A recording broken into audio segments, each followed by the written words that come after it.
Proposition 8 in California was a proposition that proposed to alter the California Constitution to state that only marriages between men and women would be considered legal in the state of California. Now, we had a similar one here in Texas a few years back. Yeah. It's much the same thing. And there are a number of states who've passed things like this. The reason why it was more disappointing in California than anywhere else is because Californians had just recently allowed gay marriage.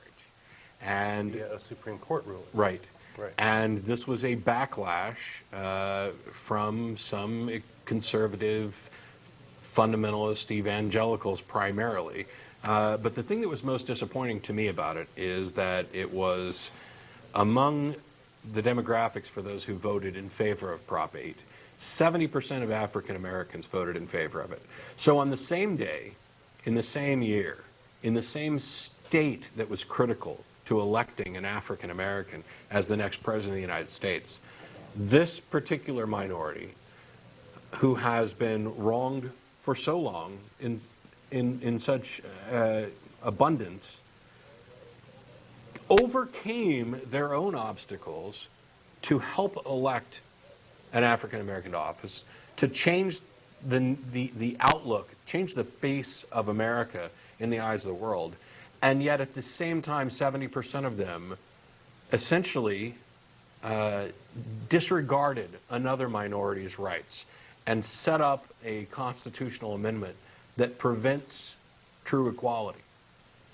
There's an irony there that is baffling and a little offensive. It's sad.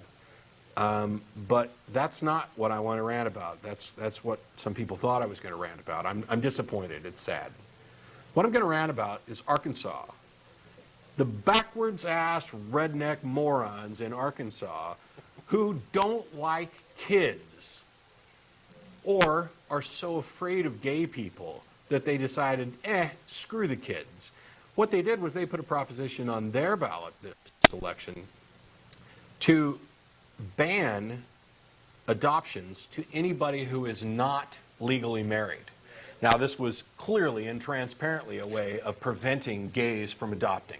This is something we've seen in a number of states, but in practice what it does is it means that any single person who would like to adopt a child, it doesn't matter if you have the means, the ability, or the desire to, you can't adopt anymore. It means that heterosexual couples that aren't married, it doesn't matter if you have the means, the ability, or the desire to, you can't adopt kids anymore.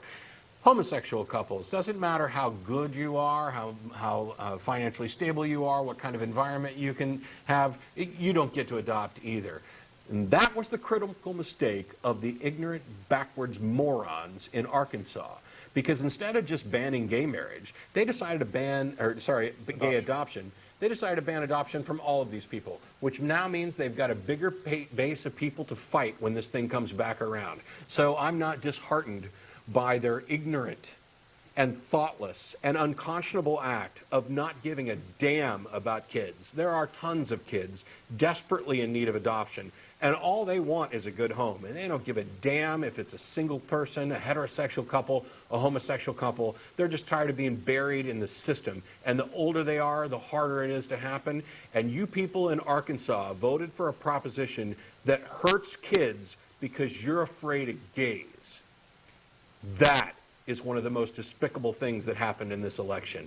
It's terrible, yes, that Prop 8 went ahead and passed in California, reversing a California Supreme Court decision and setting us back a little bit in the battle for equality. But your fear, bigotry, and hatred for things that are different from you or scary or violate your Bible have put real children in jeopardy. And what I'd like to see is other states who aren't as backwards as you come into Arkansas and relieve those children who are burdened by your state's adoption system and move them to states that actually give a damn about kids, who are willing to place kids in homes where they'll be well cared for, where they're desired, where they're loved, and where they're not exposed to ignorant bigotry. And that's the rant for today. So how you doing?